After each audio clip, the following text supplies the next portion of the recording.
Армысыздар, кармология арнасының тұрақты да қымбатты көрермендері. Бүгін біз сіздермен 13 санның энергиясы жайлы сөйлесетін боламыз. Сондықтан арнаға тіркеліп, міндетті түрде лүпіл басып, және де осы эфирді соңына дейін қараңыздар. 13 санның энергиясын үш сөзбен сипаттағанда, ол бірінші минимализм, екінші батылдық және проект. Осының әрқайсына жеке-жеке тоқталатын болам. Сондықтан егер өзіңізді зерттеп жүрген болсаңыз, балаңызды зерттеп жүрген болсаңыз, міндетті түрде соңына дейін тыңдап, сосын қалған сұрақтарыңызды пікір астына қалдырып кетсеңіздер болады. Егер осы 13 санның энергиясы толықтай минуста болса, демек бұл адам бұрынғы өмірінде жұмыс істеу барысында қаза тапқан болып саналынады. Яғни ол табан астында болған және ол адам өзінің дәл сол кезде қайтыс болатынын білмеген, яғни ауырмаған. Жалпы 13-тіктер 13 күні туылған жандар болмаса, тағдыр матрицасының жоғарғы белбеу жағында 13 саны болатын болса, бұл кісілер негізі ескі заттардан арылғанды өте жақсы көреді. Сонымен қатар, өзі қолданбайтын заттар болса, артық керек емес дүниелер болса, оның барлығын міндетті түрде қоқысқа лақтырады. Ешқашанда бітпеген жұмысты құптамайды, жақсы көрмейді ондайды. Ал бұл кісілер барлығын соңына дейін жеткізеді. Болмаса, белгілі бір бастап жүрген ісіне қызығушылығы кетсе, оны тоқтатып, жаңаны бірден бастайды. Яғни біз секілді созып жүріп алмайды. Ол жағда өте керемет. Алайда бұл кісілер егерде белгілі бір өзінің зона комфортасынан шыға алмаса, солай жүріп қалса, өте қиын болады. Себебі бұл Таруда аркан смерти деп аталынады, яғни бұл өлім емес, жай ғана трансформация. Яғни бұл кісілер кез келген жағдайда тоқтап қалмай, белгілі бір батылдық тауып, жаңа дүниені бастап, жаңадан бастап жүрулері керек. Ол сіздерге өте маңызды. Енді қысқаша минус белгілерін атап өтейін. Егер сізде осы белгілер болса, демек сіз минуста деген сөзді білдіреді. Ал минуста жүрсеңіздер, міндетті түрде жарыққа шығуларыңыз керек. Нақты 13 санына арналған жарыққа жол атты психологиялық программа бар, соны оқуларыңыз керек. Ал енді минус белгілері. Бұл кісілер өлімнен қорқады, шын мәнінде кәріліктен де қорқады. Ондай адамдар бар екен негізі. Және де жаңа тірлікті бастауға қорқады. Өзінің жақындары үшін қатты алаңдайды, қорқады. Сонымен қатар бұрынғы бітпей қалған ісін соңына дейін апаруға да қорқады. Керек емес дүниелерді, мысалы хлам дейік, жалпы, соны да кейде лақтыруға қорқады. Және де осы дүниеде жоқ адамдарды жалпы жібергісі келмейді, қимайды. Бұл арканда 8-ші аркан секілді өте бір сирек кездестіреміз. Сонымен қатар егер минуста болса, ол енді өте ауыр болады. Сондықтан сіздерде нақты осы белгілер пайда болса, міндетті түрде плюсқа шығуларыңыз керек болады. Сіздерге жалпы психологиямен айналысуға, сонымен қатар театрда жұмыс істеуге және режиссер болуға кеңес беремін. Жалпы енді 13-ші аркан трансформация арканы болғандықтан, бұл кісілер солай өмірін өзі тазалап тұратын. Яғни 13-ші арканның сондай бір белгілі бір қасиеті бар. Сондықтан егер өміріңізде бірдеңе тез өзгеріп кетіп жатса, болмаса тез тоқтап қалып жатса, ештеңе етпейді, уайымдамаңыздар. Жай ғана егер оны аяқтай алмасаңыздар, келесіне көше салыңыздар. Жарайды ма? Жалпы бұл аркан, яғни 13-ші аркан бізді жіберуді сұрайды. Соны үйретеді бізге. Сондықтан сіздерде, тем более сіздер егер 13 күні туылған жандар болсаңыздар, сіздер міндетті түрде белгілі бір дүниені жіберіп үйренулеріңіз керек болады. Ол сіздер үшін, сіздердің жаңа өте жоғарғы деңгейге трансформация жасауыңыз үшін, жақсы өзгерістеріңіз болу үшін, міндетті түрде сіздер трансформациядан өтуіңіз керек. Сонымен қатар жіберіп үйренулеріңіз қажет болады. Шын мәнінде өлімнен қорықпаңыздар. Алдын ала бәріміз білеміз, барлығымыз қайтыс боламыз. Сондықтан бұдан жалпы бұл құбылыстан қорқудың қажеті жоқ. Ол факт, ол бәріміздің де басымыздан өтеді, сіздердің қана емес. Сондықтан одан қорқуды қойыңыздар. Жалпы сіздерді қатты қорқытып жіберген жоқпын деген ойдамын. Себебі негізі 13-ші арканның энергиясы сіздерге жаңа өмір сыйлайды. Ол деген өте керемет. Яғни белгілі бір құлап қалған дүниені сіздер қайта тұрғыза аласыздар. Оған күштеріңіз бар. Ешқандай сынақ, жалпы сіз егер оны көтере алмасаңыз берілмейді. Сондықтан дұрыс қабылдап үйреніп, дұрыс жіберіп үйрену керек сіздерге. және де белгілі бір шектеулерден өзіңіз бас тартып үйреніңіздер. Себебі егер өзіңіз бас тарта алмасаңыз, сізге біреу келіп сен осы шектеуден шық десе, егер сіз өзіңіздің ол ойыңызда болмаса, қаламасаңыз, сіз бәрібір де жасамайсыздар. Сондықтан белгілі бір шектеуді көрдіңіз ба, ограничениені көрдіңіз ба, одан шығу жолын жалпы іздестіре бастаңыздар. Сол кезде бәрі жақсы болады. Өмірлеріңіздің бір периодында сіздердің белгілі бір өмірге деген көзқарасыңыз өзгеруі мүмкін, және де осы адамдарға, жалпы өзіңіздің психикаңызда да белгілі бір жақсы өзгерістер болуы мүмкін. Сондықтан оны дұрыс қабыл алыңыздар. Жоқ, мен санама біреу құйып тастаған деп ойламаңыздар. Жай ғана сіз өсіп жатсыз, дамып жатсыз деген сөз. Тағы да айтамын, ештеңе етпейді. Егер бірдеңе сіздің қалаған дүниеңіз, енді қол жеткізген дүниеңіз егерде белгілі бір себептермен жоғалып, жойылып жатса, ештеңе етпейді. Сабырлы болыңыздар, сабырлы қабылдап үйреніңіздер және жіберіп үйреніңіздер. Бұл сіздерге жалпы ең маңыздысы осы. Енді басқа да маңызды дүниелер бар, оны да алда көре жатармыз. Ал сіз репіл бастыңыз ба? Тексеріп қойыңыз. Егер баспасаңыз, сонда міндетті түрде осы арнаның дамуына деп бір басып жіберіңіз. Кез келген өзгеріс жалпы ол бізге белгілі бір жаңа күш, жаңа энергия, бүкіл жаңа жақсы заттарды сыйлайды. Негізі адам баласы жалпы, кез келген адам баласы әр 7 жыл сайын өліп қайтадан тіріледі. Яғни трансформация болады, дұрыс айтасыздар.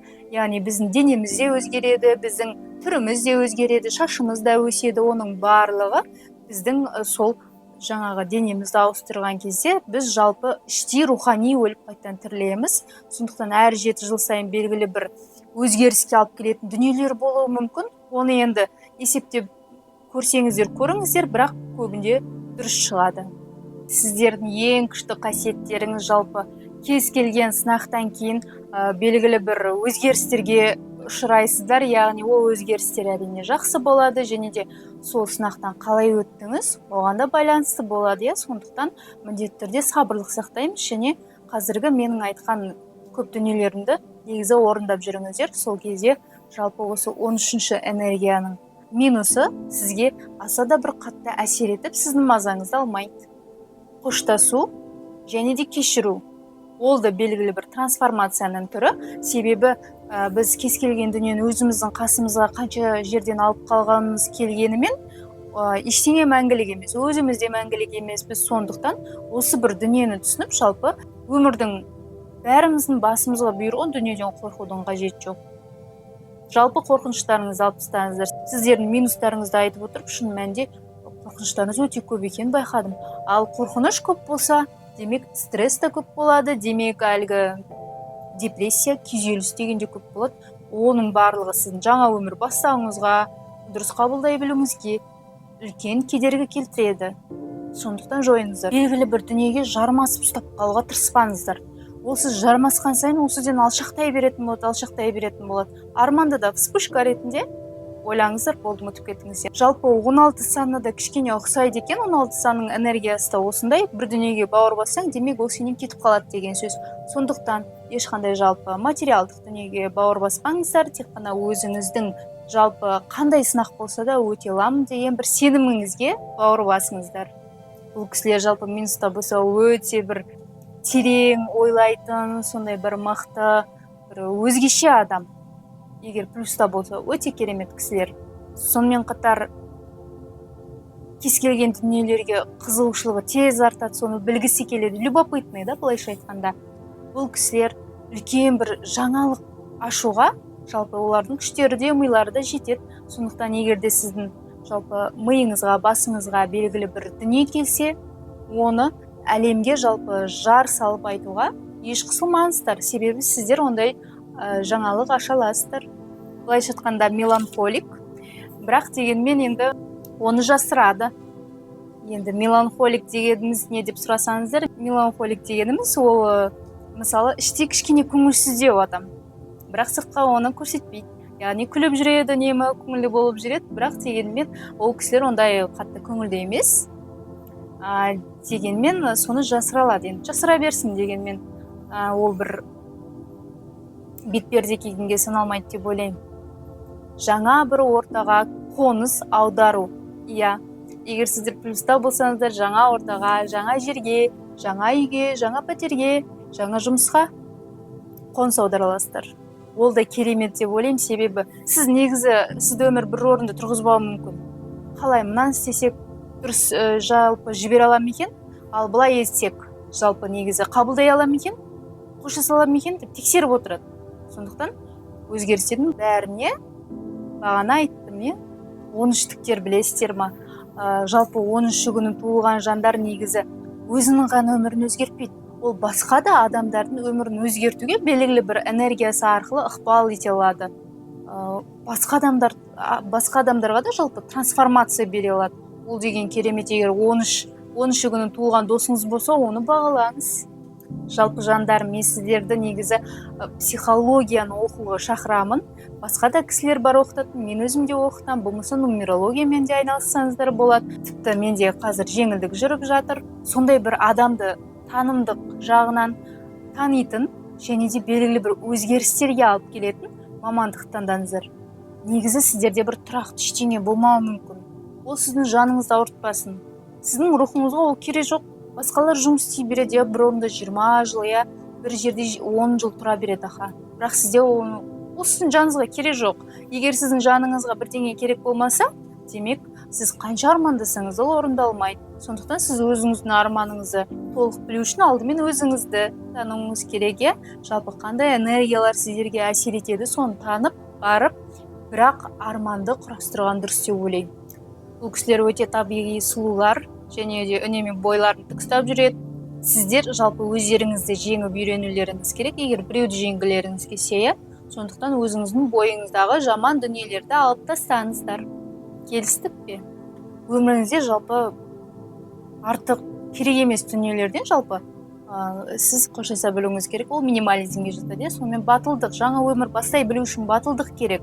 Өткенді жылап-жылап ұмытып, болашаққа бірақ күліп баруыңыз керек, қадам басуыңыз керек. Сонымен қатар енді проект деген қалай, ол сіздің финансыңызға әсер етеді. Яғни сіз белгілі бір проектпен жұмыс жасауыңыз керек. Жалғыз өзіңіз болмайды. Сіз өзіңізге жалпы өзіңіздің ойыңызды бірге бөлісетін единомышленник дейді ғой. Сондай кісілерді тауып, белгілі бір команда құрып, проект құрып, сонымен жұмыс жасауларыңыз керек болады. Болмаса, белгілі бір проектке пайда тигізе алатын дүниелерді жасаңыздар. Мысалы, сіз сценарий жазасыз. Барасыз, бүкіл жаңа проектке бересіз, болды, ақшаны аласыз, кетесіз.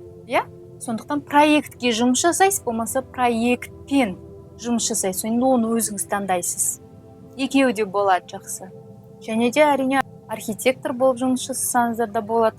Ал егер бірақ 13 пен және 7-де жүрсе, егер тағдыр матрицаңызда, онда сіз жедел жәрдемде жұмыс жасауыңыз керек. Өлім мен өмірдің арасында не бар, соның барлығында жұмыс жасауыңыз керек болады. Негізі бұлай сандардың бір-бірімен қосылғанда қалай оқылады, оның барлығын толық білгіңіз келсе, осы сандар энергиясымен жалпы айналысқыңыз келсе, нумеролог болғым келеді деген сабағым бар, дайын онлайн өтеді. Егер де менің қаламнан болсаңыздар, офлайн өткіземін, маған разница жоқ. Сондықтан егер жазыламын деп жатсаңыздар, міндетті түрде инстаграмға өтіп, сол арқылы маған жекеге жазып, менің авторлық сабағыма қатыса аласыздар. Сіздерге бір құпия айтайын. Өмірде ештеңе өзгермесе, өзгеріс болмаса, ол да бір стресс алып келеді адамға, күйзеліс алып келеді. Сондықтан сіздер керісінше Құдайға шүкіршілік айтып, берілген жалпы жаңа дүниені, жаңа өзгерістерді дұрыс қабылдап үйреніңіздерші, өтініш. Басқа сіздердің негізі минустарыңыз жоқ. Ең бастысы батылдық. Не үшін керек? Ол белгілі бір, мысалы, сізге сынақ берілді, сіз сол сынақтан өте алмай қалам, жоқ, мен мына жұмысымнан айырылсам, басқа жұмысты қалай табам деп қорқа беруді қою керек. Түсінесіздер ма? Сіздің өзіңіздің жалпы энергияның трансформация болғаннан кейін қайда барасыз, жаным-ау? Сізге міндетті түрде трансформация жасау керек. Онсыз болмайды. Өте ақылды кісілер. Мен сіздерде жалпы сіздерге қызығамын, сіздермен мақтанамын, себебі өзім енді білемін, түсінемін тароның не екенін, бірақ енді ешкімге олай ашып көрген жоқпын. Таро картасында енді бұл жақта смерть, аркан смерти, трансформация деп айтып жатады. Ол жерде жаңағы қираған башня тұр да. Сонда қарасаңыздар, белгілі бір дүние қираса, демек оның белгілі бір кірпіші қисық тұр деген сөз. Яғни берік емес дүниелер жойылуға, қирауға кетеді. Сіз соны санаңызбен түсінуіңіз керек. Тек жаман дүниелер өміріңізде қирайды. Сіз ойлайсыз, ой, ең тамаша, осы ең күшті еді. Жоқ, оның белгілі бір үлкен минусы болған, әйтпесе ол қирамайтын еді ғой. Ойланыңыздар, терең ойланатын жандарсыздар ғой, жалпы мен сіздерді білемін. Сондықтан қандай дүние болса да қабыл алыңыз. Егер оны жіберу керек болса, жіберу керек, және де жаңаны қарсы алу керек. Жақсы ма, алтындарым? Ендеше осы эфир сіздерге жалпы ұнаса, жақсы бір белгілі бір пайдалы дүние алдым деп ойласаңыздар, міндетті түрде осы эфирге лүпіл басып, ойларыңызды пікірге жазып қалдырсаңыздар болады. Егер өзіңіздің жеке тағдыр матрицаңыздың разборын жасаймын десеңіздер, барлығын бүге-шүгесіне дейін айтып, кез келген санның энергиясына дейін айтып, қандай 16 карманың түрі бар, соның барлығын айтып, оның шешу жолдарын да айтып беретін боламын.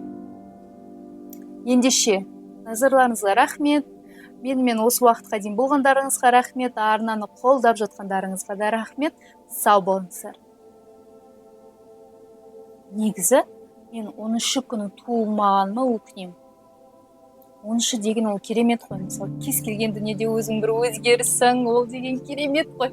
Ал бұл кісілер кержек өзгерістен қорқады да. Негізі өзгерістен қорқатын адамдар жолды түсінбеймін. Себебі жақсы емес пе? Оның үстіне жақсы өзгерістер береді. Ладно, бір дүние болмаса келесі болады. Сондықтан алтындарым, қорықпаңыздар, барлығы жақсы болады. Сіздерді егер мінезіңіз біреу жеңіл деп айтса, маған алып келіңіздер, өзім сөйлесемін.